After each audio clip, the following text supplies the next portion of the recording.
Hello, friends. Welcome back to another collection of reality glitches that'll make you question everything you thought you knew about how the world works. I've been collecting these stories for weeks now, and honestly, some of them have kept me up at night, just thinking about the implications. We're talking about people finding evidence of their own deaths, objects that shouldn't exist appearing out of nowhere, and moments where time itself seems to break down. So grab something to drink, get comfortable, and let's dive into some experiences that absolutely should not be possible. Story 1. I Found My Own Grave. With Tomorrow's Date, by You Cemetery Walker, 90 I need to tell someone about this because I honestly don't know what to do with what I found yesterday. I'm a genealogy hobbyist. You know, one of those people who spends weekends in old cemeteries taking photos of headstones for Find a Grave and helping people trace their family histories. I've been doing this for about 8 years now, and I've seen some weird stuff. Headstones with impossible dates, graves that seem to move locations, that kind of thing. But nothing like this. Yesterday morning, I was documenting graves at Riverside Cemetery in Burlington, Vermont. It's an old place, established in 1871, and I was specifically working in Section K, which has graves from the 1920s through the 1960s. I had my camera, my notebook, and I was methodically going row by row, taking photos and notes. Around 11:30 a.m., I reached a section I swear I'd never seen before, even though I've been to this cemetery at least a dozen times. The graves here looked newer, but the dates on them were all from the 1940s and 50s. The stones themselves looked freshly cut, though, like they'd been installed last week. No weathering, no lichen, nothing. And then I saw it. A headstone with my name on it. My full name. First, middle, last. But that's not the part that made me drop my camera. The birth date was my actual birthday, March 15th, 1987. And the death date? It was tomorrow's date, October 28th, 2024. I stood there for, I don't know how long, just staring at it. My first thought was that this had to be some sick prank. But who would do this? Who even knows I spend time in cemeteries? And how would they install a headstone without the cemetery's permission? I took about 50 photos from every angle. The stone was granite, professionally engraved. There was even a small epitaph that read, "He found what he was looking for." Which, what the hell does that even mean? I practically ran to the cemetery office. The woman working there, Margaret, knows me pretty well. I showed her the photos on my camera, asked her about Section K, row 47, plot 18.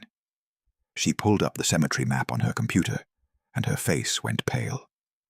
According to their records, that entire section was reserved for future burials. No one had been interred there yet. No headstones had been installed. We walked back together. I was sure the stone would be gone, that I'd imagined it or something. But no, it was still there. Margaret saw it too. She saw my name, the dates, everything. She immediately called her supervisor, then the police. Here's where it gets even stranger. The police arrived about 20 minutes later. 2 officers. I led them to the spot, turned the corner into row 47, and nothing. The headstone was gone. Not just moved or knocked over. Gone. The ground wasn't even disturbed. It looked like that plot had never been touched. The officers looked at my photos, looked at me like I was crazy, and then looked at Margaret. She backed me up, told them she'd seen it too. But without the physical evidence, what could they do? They filed a report and left. I went home and uploaded the photos to my computer. They're all there, clear as day. A headstone with my name and tomorrow's date. I've been staring at them for hours. It's now 2:15 a.m. on October 27th. Tomorrow is the date on that stone. I don't know what to do, I'm not sick. I'm 37 years old and in good health. I'm seriously considering not leaving my house tomorrow. But what if that's what causes it? What if trying to avoid it is what makes it happen? I'm not a superstitious person. I'm a data guy, a research guy. I believe in facts and evidence. But I have 53 photos of my own gravestone with tomorrow's date, and I don't know how to explain that rationally. If anyone has experienced anything like this, please, I need to know I'm not losing my mind here. Okay, that one gives me chills every single time I read it. And before you ask, yes, I did follow up with Cemetery Walker 91. They're fine. October 28th came and went, nothing happened. But those photos, they still have them, and they're real. I've seen them. Makes you wonder if maybe they saw a possibility that didn't come to pass, or if something changed when they found that stone. All right, this next one is completely different, but equally baffling. Story 2. The Sandwich That Refreshed by You, Our Lunch Break, Tuvor. This is going to sound stupid, but I can't stop thinking about what happened at work last Thursday. I work in an office building in Denver, and I bring the same lunch every day. I'm talking the exact same thing. Turkey sandwich, apple, bottle of water, bag of pretzels. I'm a creature of habit, what can I say? I even eat at the same time every day, 12:30 p.m. sharp, at my desk. Last Thursday, I unwrapped my sandwich at 12:30 like always. Took a bite, normal. Took a second bite, still normal. Then my phone rang. My dentist's office confirming an appointment. I set the sandwich down on its wrapper and answered. The call lasted maybe 90 seconds. Tops. When I looked back at my sandwich, it was whole again. Completely intact. No bites missing. I thought I was seeing things. I picked it up, turned it around. The wrapper still had crumbs on it from where I'd taken those bites, but the sandwich itself looked like I'd just unwrapped it. Even the lettuce that I know fell out when I bit into it, I saw it fall, was back in place. I'm a rational person. I don't believe in weird stuff. So I thought, okay, maybe I grabbed the wrong sandwich somehow. But I only brought one. Maybe I imagined taking those bites. But I could still taste the mustard. I tested it. I took another bite, this time watching carefully. Chewed, swallowed, set it down. Counted to 10 while staring at it the whole time. Nothing happened. Sandwich stayed bitten. Picked it up, took another bite, set it down, and turned to grab my water bottle. When I looked back, and I swear this was maybe 3 seconds, it was whole again. My co-worker, Janet, sits in the cubicle next to mine. I called her over, showed her the sandwich, asked her to watch. I took a huge bite, like a third of the sandwich, showed her the bitten sandwich, set it down. She suggested we both turn away for just a second. We did. Turned back. Whole sandwich. Janet freaked out. She said she wasn't hungry anymore and went back to her desk. But I kept experimenting. Over the next 15 minutes, I must have taken 20 bites from that sandwich. Every time I wasn't directly observing it, it would reset to whole. But here's the weird part. I was getting full. Like, I was actually eating it. The food was going somewhere. Eventually, I decided to just stare at it while eating, and I managed to finish it normally. But I've been bringing the same lunch every day since then, hoping it'll happen again. It hasn't. It was just that one sandwich, that one day. I know how this sounds. I'm not crazy. I wasn't high. It was just a regular Thursday at work, and my sandwich kept refreshing itself like some kind of video game glitch. Has anyone else experienced something like this, with food or drinks? See, that's the kind of thing that makes you wonder about the nature of reality itself. Was it a glitch in space-time? A brief moment where the laws of physics just decided to take a coffee break? We'll probably never know. Let's keep going with another strange one. Story 3. My daughter remembered a life. She never lived by you, Mama Bear, 2019. I need to share this because it's been eating at me for 3 months now, and I can't talk to anyone in my real life about it without sounding insane. My daughter Emma just turned 5 in July. She's a completely normal kid, loves unicorns, hates vegetables, asks a million questions about everything. But in August, something happened that I cannot explain. We were driving past a house for sale in our town, Marietta, Georgia. It's about 10 minutes from where we live, in a neighborhood we never go to. Emma had never been on that street before.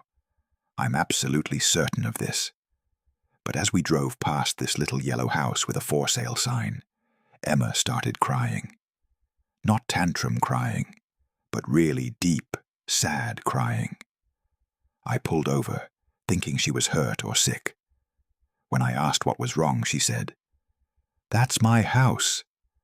Why did they change it?" I tried to explain that it wasn't her house, that we live in the blue house with the big tree, but she got more upset. She started describing the inside of this yellow house. She said her room was upstairs on the left, painted purple with butterfly stickers on the ceiling. She said there was a big crack in the bathroom tile that looked like a lightning bolt. She said the kitchen had a secret cabinet where she used to hide cookies. I thought maybe she was confused, mixing up a house from a TV show or something, but she kept insisting. She said she lived there with me and Daddy and her brother Jake. We don't have a Jake. Emma is an only child. She was so upset that I actually called the realtor number on the sign, just to prove to her it wasn't her house. The realtor was showing the house that afternoon, and I don't know what came over me, but I asked if we could take a quick look. I figured seeing inside would show Emma it was different from whatever she was imagining. Big mistake. The moment we walked in, Emma ran straight upstairs like she knew exactly where she was going.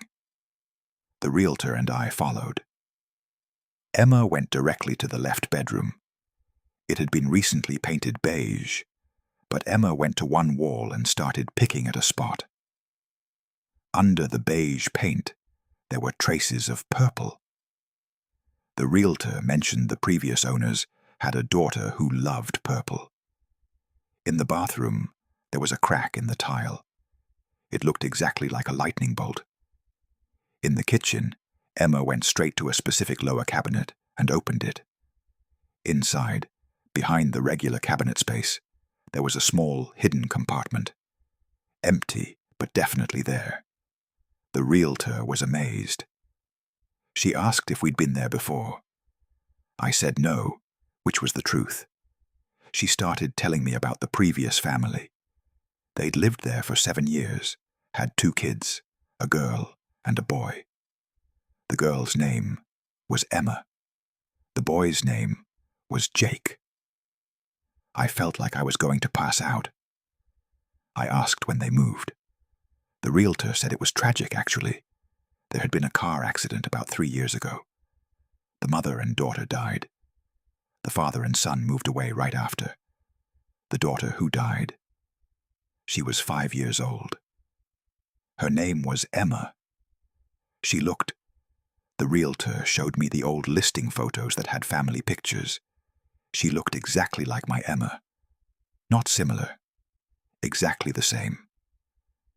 I made an excuse, and we left immediately. Emma fell asleep in the car on the way home.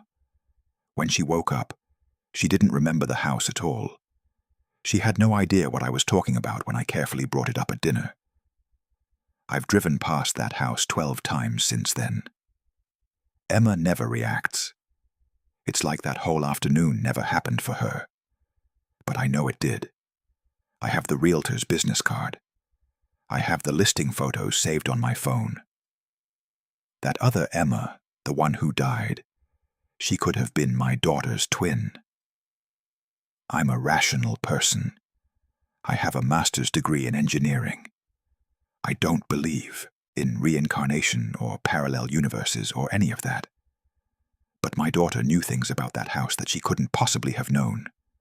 She remembered living a life that she never lived. Or maybe she did live it, just somewhere else. Sometime else.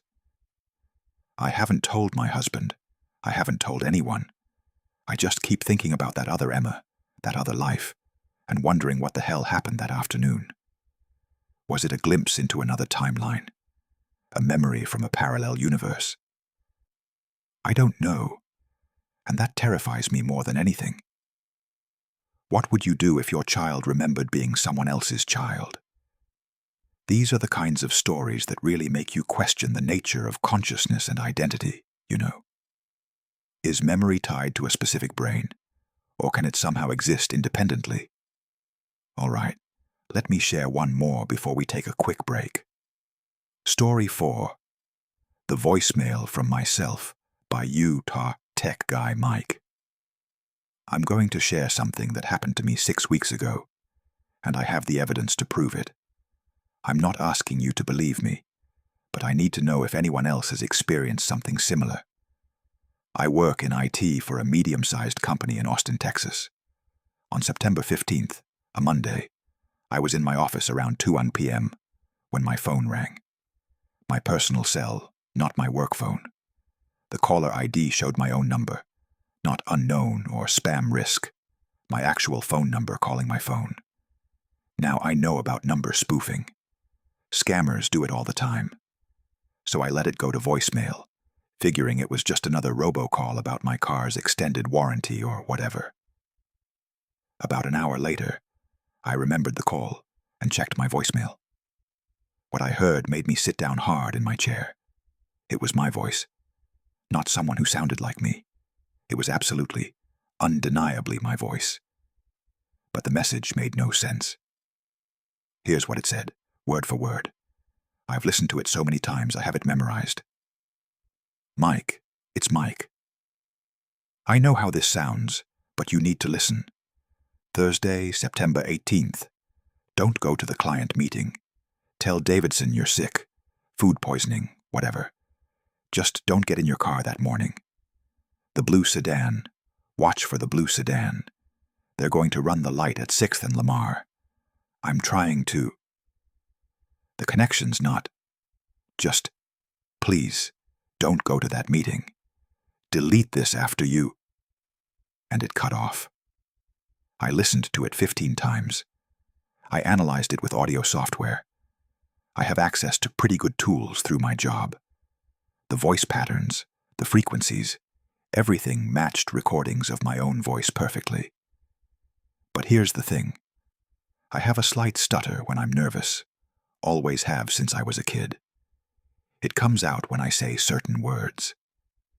In the voicemail, when the voice said Thursday, there was that exact same stutter I get. Nobody else would notice it, but I did. I was freaked out, obviously. I tried calling the number back, my own number, and of course, it just rang my phone. I checked with my carrier, and they said the call originated from my number, which should be impossible. You can't actually call yourself from your own phone. I thought about it all Tuesday and Wednesday. Part of me wanted to dismiss it as an elaborate prank, but who could perfectly mimic my voice, including my nervous stutter? And why that specific warning? Thursday came. September 18th. I had a client meeting scheduled for 10 a.m. across town. I'd been preparing for it for weeks. It was a big potential contract. But that voicemail kept playing in my head. Finally, at 8 a.m. I called my boss, Davidson, and told him I had food poisoning. He wasn't happy, but he said he'd handle the meeting himself. I stayed home, but I couldn't stop thinking about it. Around 10:30 a.m., I was watching the news while working from home. Breaking news alert, massive pileup at the intersection of 6th and Lamar. A blue sedan had run a red light at high speed, causing a 5-car accident. 2 fatalities. The accident happened at 10:17 a.m., right when I would have been driving through that intersection on my way to the client meeting. I still have the voicemail.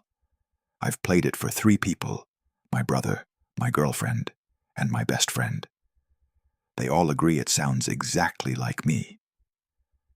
My brother thinks someone used AI to clone my voice, but he can't explain how they knew about the accident before it happened.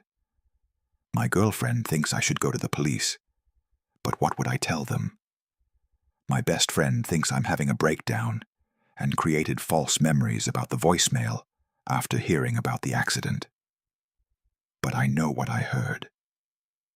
I have the timestamp on the voicemail, September 15th, 2:47 p.m., 3 days before the accident. I have the call log showing my own number calling me. I have the news articles about the crash. I've gone through every possible explanation. Time travel. Parallel universe me somehow calling across dimensions. A guardian angel with access to my voice and phone number. They all sound insane.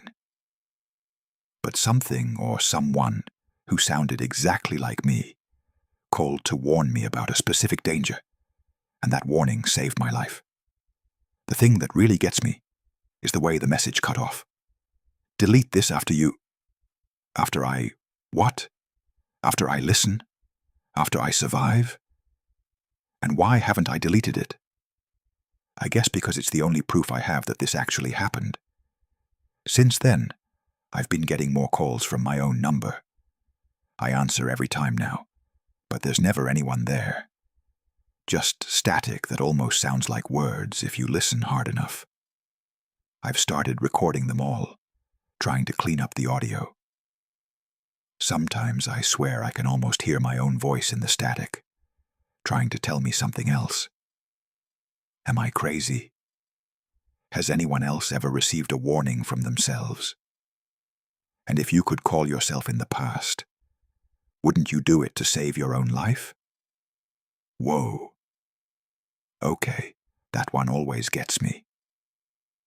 The idea that maybe, just maybe, we could communicate with other versions of ourselves across time or space.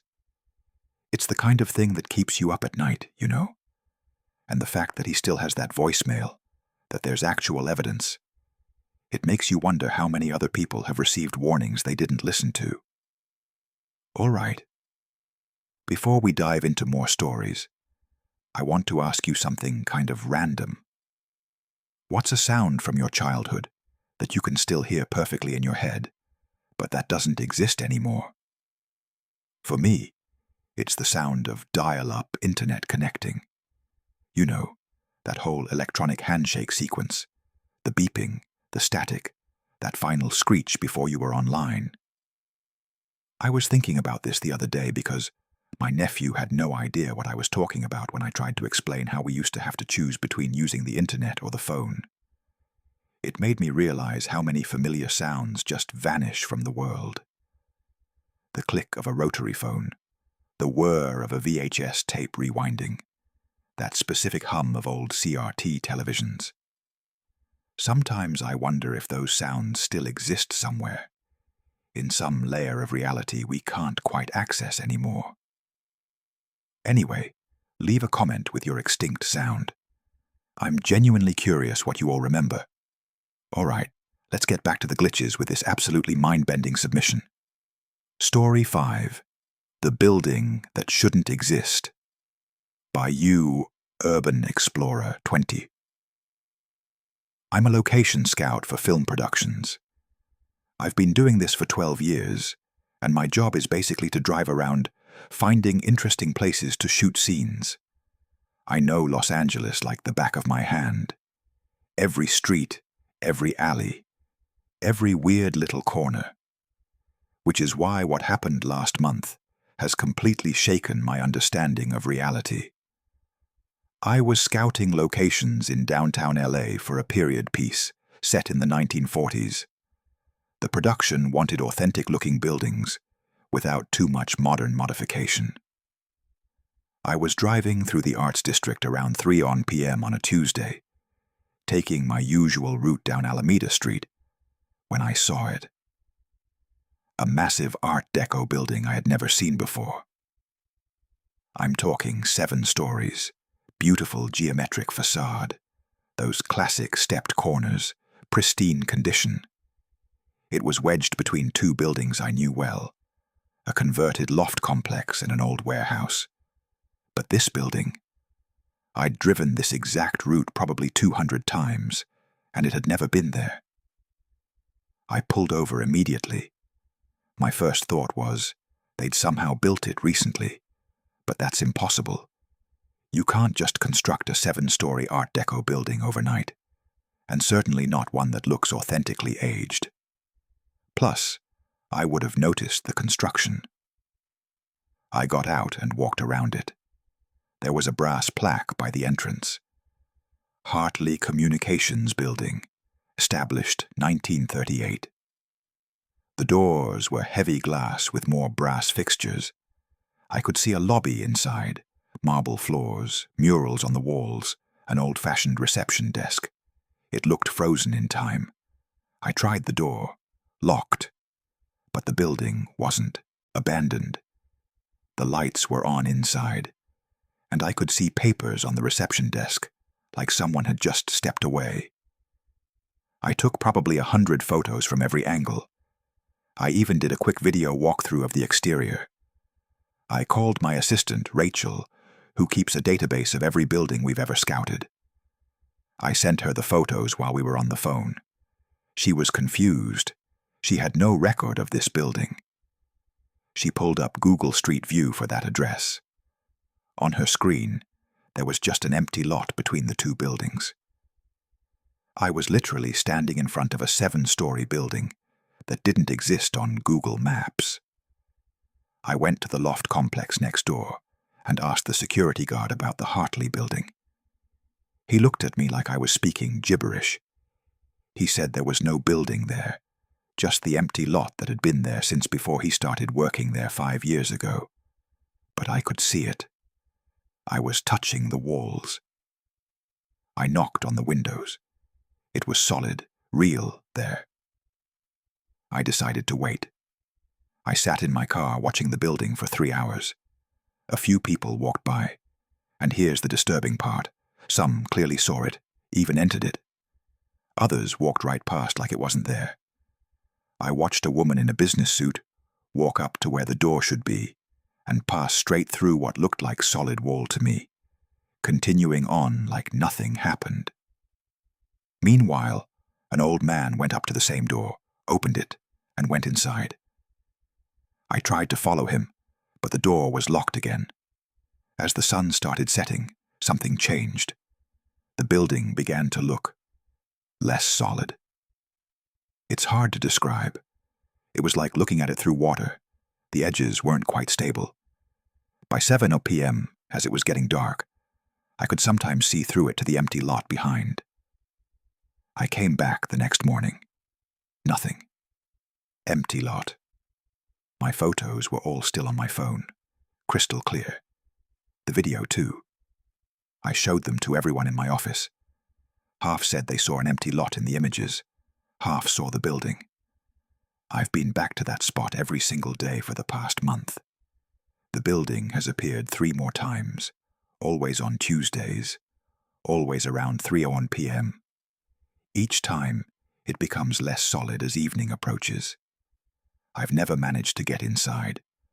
I researched the Hartley Communications Building. It did exist. It was built in 1938, exactly where I saw it. It was demolished in 1972 to make way for a development that never happened, leaving the empty lot. I'm not a spiritual person. I don't believe in ghosts. But I've seen and touched a building that was demolished 50 years ago. I have photos that some people can see and others can't. What am I supposed to do with that? Is it a time slip? A thin spot between dimensions? A glitch in whatever simulation we're living in? I don't know. But every Tuesday at 3 p.m., I park on Alameda Street and watch a building that shouldn't exist fade in and out of reality. And each time, I wonder, what else around us isn't really there? Or what isn't there that should be? Man, that story brings up so many questions about the nature of perception and reality. The fact that some people could see it in the photos and others couldn't. That's the detail that really gets me. Speaking of things appearing and disappearing, here's a quick one that just came in last week. Story 6. The Day Everyone Froze. By U2 Coffee Runner, T7. This happened 3 days ago, and I'm still trying to process it. I need to know if anyone else experienced this, specifically in Seattle on October 23rd, around 11:15 a.m.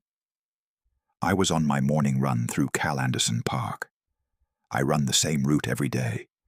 It's exactly 3.2 miles, and I've been doing it for 2 years. I know every regular. The lady with the 3 pugs, the guy who does Tai Chi by the fountain, the group of moms with strollers who power walk. I was about halfway through my run, heading north on the main path, when everyone stopped. And I mean everyone. Mid-stride, mid-conversation, mid-everything. The lady with the pugs froze with 1 foot in the air. The dogs were frozen too, one with its leg up about to pee. A jogger coming toward me was suspended in the air, both feet off the ground. A kid throwing a frisbee had his arm extended, the frisbee floating motionless about 3 feet from his hand. But I could still move. My first thought was that I was having a stroke or something. I stopped running and stood there looking around. Everything was silent. No birds, no traffic noise from the street, nothing. Even the fountain was frozen, water suspended in impossible arcs. I walked, carefully, over to the nearest frozen person, the jogger. I waved my hand in front of his face. Nothing. I could see he was breathing, but it was like one extremely slow breath. His eyes didn't track me. A bead of sweat on his forehead wasn't moving. I checked my phone. 11:16 a.m. The seconds were ticking normally. I took a video, panning around at all the frozen people. My hands were shaking so bad the footage is pretty rough. Then I noticed something else. The clouds weren't moving. The leaves on the trees were stuck mid-rustle. But strangest of all, there was a bird, a crow, about 10 feet up, frozen in mid-flight, just hanging there in the air, wings spread. I don't know why, but I reached up and touched the jogger's shoulder. The moment I made contact, everything snapped back. He landed, kept running past me. The dogs started barking. The frisbee flew. The fountain splashed. Everyone continued like nothing had happened. I stood there, probably looking like an idiot, while normal life resumed around me. The jogger I'd touched gave me a weird look as he passed, probably because I was standing in the middle of the path, staring at nothing. I checked my phone again. 11:16 a.m. Still. No time had passed, but I know I stood there for at least 2 or 3 minutes. The video I took. It's 2 minutes and 47 seconds long, all time-stamped 11:16 a.m. Finished my run in a daze and went home. I've watched that video probably 50 times. It clearly shows everyone frozen, including that impossible floating crow. But when I showed it to my roommate, she said it just looked like a normal park scene with people moving around normally. She couldn't see what I was seeing. I went back yesterday at the same time. Everything was normal. Today, too. But I can't shake the feeling that for almost 3 minutes, I was the only thing moving in the entire world. Or maybe I was the only thing that stopped moving, and I somehow stepped outside of the normal flow of time. I'm not crazy. I don't do drugs. I've never had anything like this happen before. But for those 3 minutes, Reality just paused. And I have a video that proves it, even if I'm the only one who can see the proof. Did anyone else in Seattle experience this, even for a second? Please, I need to know I'm not alone in this. These time freeze events are reported more often than you'd think, but usually it's just for a second or two. 3 minutes is extraordinary. And that detail about the timestamp staying the same the entire time. That suggests they weren't just perceiving a freeze, but might have actually stepped outside of normal time flow. This next one is similar but different in a really unsettling way. Story 7. The Town That Forgot Me by Yu Hu Highway Wanderer. I need to document this while the details are still fresh, even though part of me wants to forget it ever happened. I grew up in a small town in Ohio called Millbrook. Population about 8,000. The kind of place where everyone knows everyone. Where you can't go to the grocery store without running into 5 people from high school. I lived there for 18 years, moved away for college, and have been back to visit my parents every Christmas and 4th of July for the past 15 years. 2 weeks ago, I drove back for my dad's 70th birthday party. 5-hour drive from Indianapolis, same route I always take. I hit town around 4:00 p.m. on a Friday, drove down Main Street like always, and that's when things started getting weird. Johnson's Hardware, where I worked summers in high school. It was now a flower shop.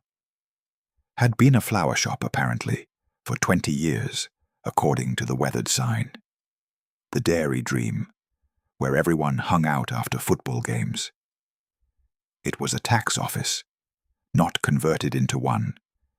It had clearly been built as an office building. I figured maybe I'd been gone longer than I thought, and things had changed. Though it seemed dramatic for just 4 months since July.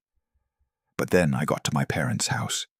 Same white house, same red door, same crack in the driveway I skateboarded over 1,000 times. But when I knocked, a woman I'd never seen before answered.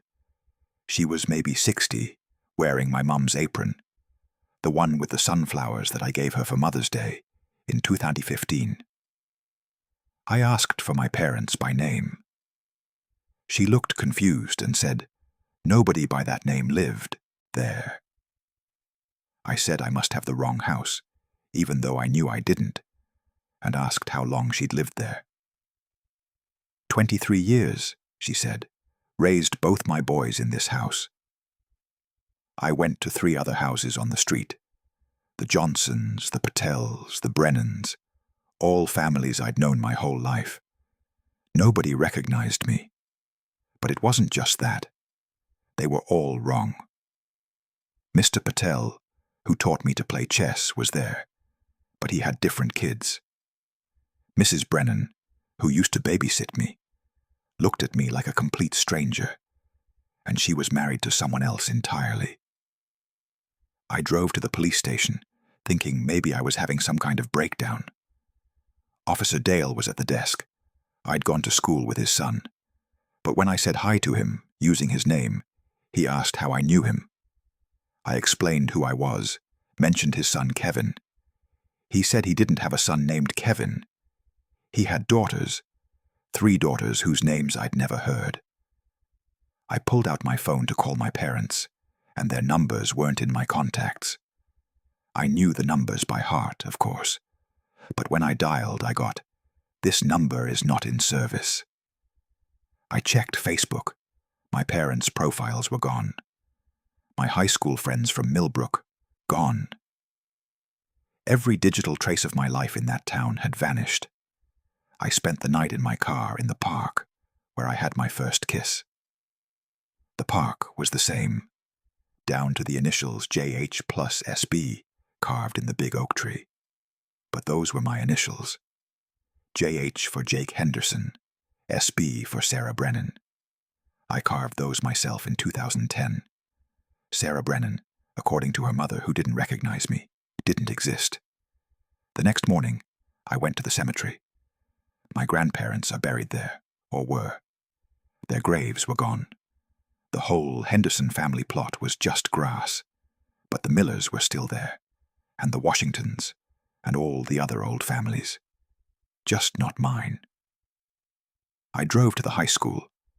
My name wasn't on any of the plaques, even though I was valedictorian. The trophy case had photos of teams I'd played on, but I wasn't in any of them. Other kids were wearing my number. I'm a database administrator.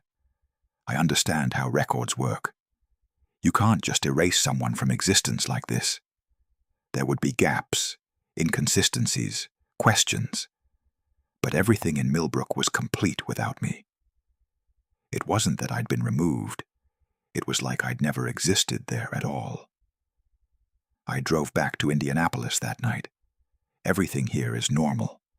My apartment, my job, my friends, all exactly as I left them. My parents called me the next day from their new number, confused why I hadn't shown up for Dad's birthday. They were in Millbrook. The real Millbrook, I guess, or their Millbrook. I drove back last weekend. This time, everything was normal. Johnson's hardware was right where it should be. The Dairy Dream was serving ice cream. My parents were in their house. Everyone remembered me. The Henderson graves were in the cemetery where they'd always been. I didn't mention what happened the week before. How do you tell people an entire town forgot you existed? But I took pictures this time. Lots of pictures. Of everything and everyone. Because I'm terrified that one day I'll go back again, and the town that forgot me will be the only one that exists. The photos from my first visit 2 weeks ago. My phone says they were taken in Millbrook. The GPS data is correct, but they show a town I don't recognize, full of people I've never met, living lives that don't include me. It's all there in my phone. Proof that for one weekend, I visited a Millbrook where I was never born. What kind of glitch is that? A parallel universe? A timeline where my parents never met? Or is reality just not as solid as we think it is?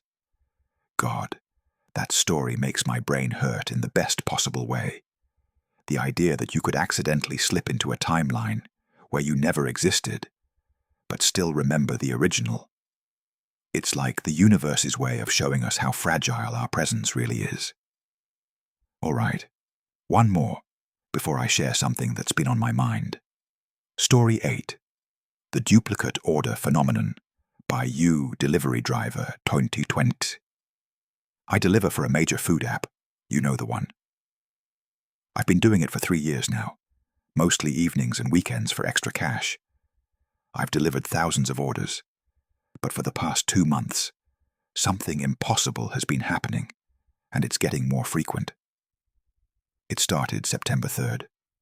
I picked up an order from a Thai place, pad Thai, spring rolls, and mango sticky rice. The delivery address was an apartment complex about 10 minutes away. I delivered it to Unit 403. Nice older lady, gave me a cash tip. Pretty standard. 20 minutes later, I get another ping. Same Thai restaurant. I figure it's just busy, so I head back. The order is ready when I arrive, and it's exactly the same items: pad Thai, spring rolls, mango sticky rice. I check the address. Same apartment complex, but Unit 827 this time. I deliver it to a young guy, maybe 25. As I'm handing him the food, I joke that someone in 403 ordered the exact same thing. He looks confused and says, 403? That's my unit. I think you mean 827. I show him his address on my phone. 827. He shows me his app.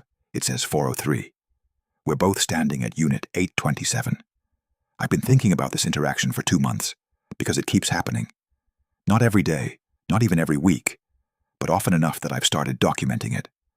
Same order, same restaurant, different customer, but somehow also the same customer. The addresses are always different on my end versus theirs, but we always meet at the right place. Last Tuesday, It happened 3 times in one shift. 3 identical orders from a burger place, each time delivered to different people who insisted they lived somewhere else. One woman even showed me her driver's license. It had an address in a completely different city, but we were standing at her door in Austin, where I'd delivered the food. Here's the thing that really messes with me. I started taking photos of every delivery, just quick shots of the food at the door for my records. When I look back at these duplicate orders, the photos are identical. Not similar, identical. Same angle, same lighting, same everything. But I know I took them at different times at different locations. The timestamps prove it. My GPS history proves it. Last week, I decided to test something. When I got a duplicate order, this time sushi from a place downtown, I put a small mark on the bag with my pen. Tiny X in the corner. Delivered it to a house on the east side. Hour later, same order comes through for the north side. When I pick it up, the bag already has my X on it. The restaurant insists they just made it fresh.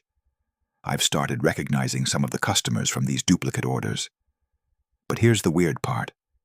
They never remember me. Even the ones who are regular customers on normal orders. When it's a duplicate order, it's always their first time seeing me.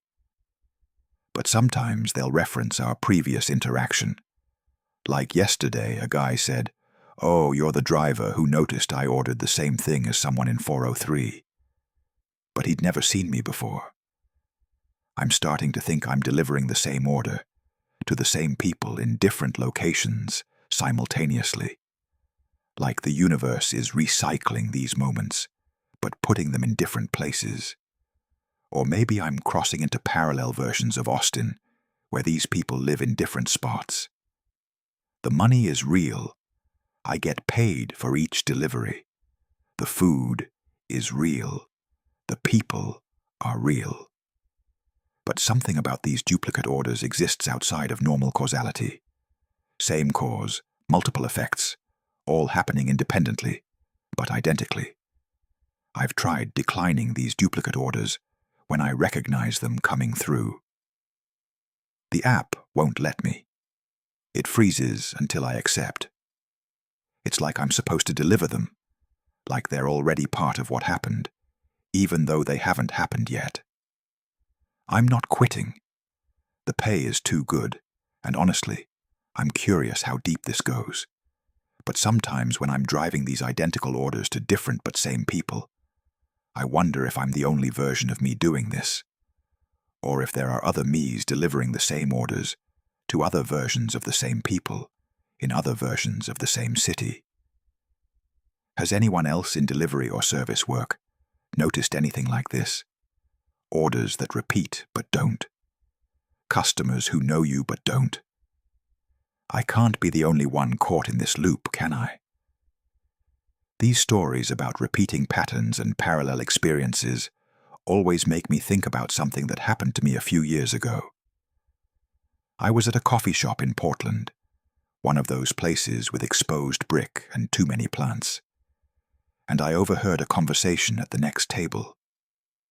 2 women talking about a dream one of them had. But here's the thing. I'd had the exact same dream the night before. Not a similar dream, the exact same dream, down to the weird detail about the purple door with no handle and the sound of a music box playing underwater. I sat there listening to her describe my dream perfectly, and I almost said something, but what would I even say? Hey, I had that dream too. It sounds crazy, but ever since then, I've wondered how many of our experiences we think are unique are actually shared across different versions of ourselves, different timelines, different dimensions. Maybe we're all just picking up signals from versions of us, living slightly different lives, and sometimes those signals get crossed. Or maybe dreams are where all versions of us meet up to compare notes. I don't know, but I still think about that purple door sometimes. All right, We're getting into some really heavy territory now. These next few stories are the ones that keep me up at night, not because they're scary, but because they suggest something fundamental about reality that we're not supposed to know. Let's start with this one that just completely breaks the rules of physical matter. Story 9. The Multiplication Problem. By you, math teacher, at 314. I teach high school geometry in Phoenix, Arizona, and what happened in my classroom last month has made me question everything I thought I knew about the physical world. It was October 2nd, 4th period. I was teaching a unit on three-dimensional shapes, and I had brought in a set of wooden geometric solids: cube, sphere, cylinder, pyramid, the works. They're made of solid oak, about 3 inches tall each, and I've had the same set for 11 years. There are 8 pieces total. I was demonstrating how to calculate volume, holding up the cylinder, when Marcus, one of my students, raised his hand and asked why there were 2 pyramids. I looked at my desk, and sure enough, there were 2 identical pyramids sitting about 6 inches apart. Same wood grain, same tiny chip on one corner that happened when I dropped it years ago. Same everything. I picked them both up. They were both solid, both real, both exactly the same weight. The class got quiet. That kind of quiet where everyone knows something weird is happening. I made a joke about forgetting I'd bought an extra one, but I knew I hadn't. This was my set. 8 pieces. Always 8 pieces. I put one pyramid in my desk drawer and continued the lesson with the other one. But when I turned back to write on the board, Jennifer said, "Ms. Rodriguez, it's back." The pyramid was on my desk again. The one in the drawer was still there too. I checked. Now I had 3 identical pyramids. The class was getting freaked out. So was I, honestly. I picked up all 3 pyramids and put them in my bag, zipped it shut, and put the bag in the supply closet. Locked it. Continued teaching with just the other shapes. 5 minutes later, Ashley pointed at my desk. A pyramid was sitting right where the original had been. Here's where it gets really weird. I decided to use this as a teachable moment about observation and documentation. I had each student write down exactly what they saw. All 23 students, independently, described the same thing. We decided to experiment. We marked each pyramid as we found it, 1, 2, 3, and so on, using a Sharpie. By the end of the 45-minute period, we had 17 pyramids.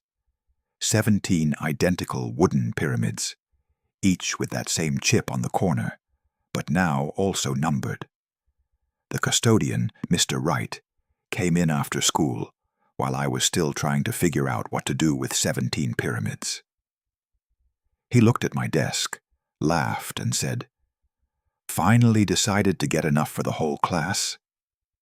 I asked him what he meant. He said I'd been complaining for years about only having 1 pyramid when I needed to demonstrate to multiple groups. I've never had that conversation with him. I've never complained about needing more pyramids. But he remembers it clearly. The next morning, I came in early, expecting to find 17 pyramids. There were 8, all marked 1 through 8 in my handwriting, but I know we marked them up to 17. I have the photos on my phone to prove it. Each student has photos too. 23 phones, all showing 17 identical pyramids, numbered sequentially. I asked my 4th period class about it. They all remember the pyramid multiplication, but their memories are fuzzy about the details. Marcus, who first noticed the duplication, swears there were at least 10, maybe more. Jennifer thinks there were about 20. Ashley has the clearest memory and insists there were exactly 17, just like the photos show.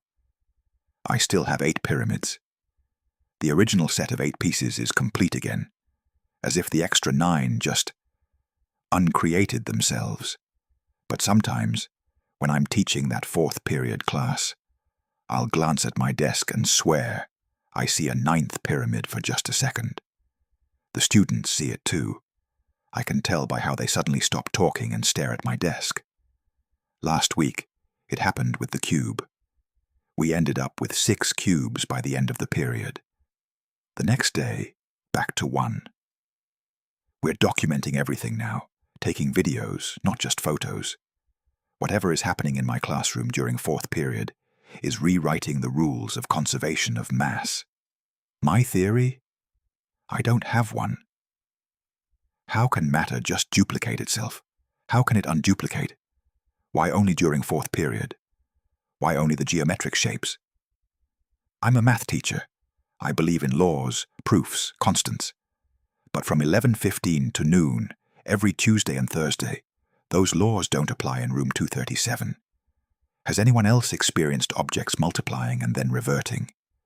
Is reality just more flexible than we think it is? I love how she turned it into a teaching moment instead of panicking. That's a teacher for you. But imagine the implications if we could figure out how to control something like that. Okay, this next one is short, but absolutely mind-bending. Story 10. The Sound of Tomorrow, by Yu Hortin Audio Engineer 55. I work in sound design for video games, so I spend a lot of time with headphones on, really focused on tiny details in audio. Maybe that's why I noticed it, or maybe it's why it happened to me. Either way, I can't explain what I've been hearing for the past 3 weeks. It started when I was working late at my home studio in Seattle. I had my good headphones on, the ones that block out everything, and I was editing footstep sounds for a horror game. Around 2:00 a.m., I started hearing something in the background of the recording. Not in the game audio, in my actual environment, but coming through the headphones somehow. It sounded like a news broadcast, but muffled, like it was coming from another room, or maybe underwater. I could make out a few words. Earthquake. President. Emergency. I pulled off my headphones, and the sound stopped. Dead, quiet apartment. Put them back on, and I could hear it again. I checked all my equipment, thinking maybe I was picking up a radio signal somehow. Everything was properly shielded. The headphones weren't even wireless. They were plugged directly into my interface with a cable. The next night, the same thing happened, but clearer. I could distinctly hear a weather report calling for severe storms in the Seattle area for October 29th. This was October 7th. I actually wrote it down. Severe thunderstorms with possible tornadoes in the Puget Sound region, October 29th. October 29th came. We had the worst storms in 15 years. Tornadoes, actual tornadoes, in Puget Sound. The Weather Service said they didn't see it coming until maybe 6 hours before. But I heard it 3 weeks early. Now I hear these broadcasts every time I work late, with those specific headphones. Always around 2 a.m. Always news or weather, from exactly 3 weeks in the future. I've started keeping a log. So far, I've accurately predicted a factory fire in Tacoma, a surprise announcement from a major tech company, the exact score of a Seahawks game, a power outage in my neighborhood. Today's lottery numbers. Yeah, you read that right. 3 weeks ago, I heard the winning numbers for today's Washington State Lottery. I didn't play them. I was too scared. What if winning based on future information I shouldn't have causes some kind of paradox? What if it's a test? The thing is, I can only hear tomorrow's broadcasts. 3 weeks from now's broadcasts, through these specific headphones, in my studio, at 2 a.m. I've tried recording it, but the recordings are just silence. I've had other people listen through the headphones. They hear nothing. I'm starting to think my headphones are somehow picking up radio waves, traveling backwards through time.